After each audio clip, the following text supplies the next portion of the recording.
বাঁধাকপির দিন শেষ, তাই ফুলকপি বাঁধাকপিকে নির্বাচনে বিপুল ভোটে হারিয়ে জিতে গেছে সজনে ডাঁটা। ওই জন্য সজনে ডাঁটা, আলু, বেগুন আর গাজর দিয়ে একটু শুক্তো বানাবো। তাও প্রথমেই সবজিগুলোকে একটু হালকা করে তেলে ভেজে নিচ্ছি। এদিকে হচ্ছে একটা ভাজা মশলা বানিয়ে নিচ্ছি, মৌরি, সর্ষে আর হচ্ছে 5 ফোড়ন আর হচ্ছে গোটা জিরে শুকনো খোলায় রোস্ট করে নিয়ে গুঁড়ো করে নেব।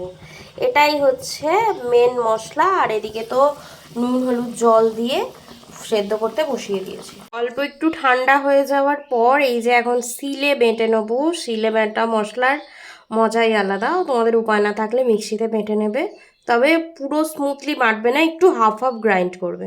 আর এই যে শুক্তো হয়ে গেছে, একদম হালকার ওপরে করেছি আর একটুখানি বেশি ঝোল রেখেছি, কারণ দুবেলা খাবো। শুক্তো আমার খুব পছন্দের একটা ডিশ। আর এই যে এত বড়ি দিয়েছি, অবশ্যই এই ঝোল বড়ি পুরো হাফ টেনে নেবে। লাঞ্চে আছে সাদা ভাত, সেই ভর্তাটা, এটা হচ্ছে হালকা করে শুক্তো, এখানে আছে হচ্ছে ডিমের কারি আর এটা হচ্ছে টমেটোর চাটনি।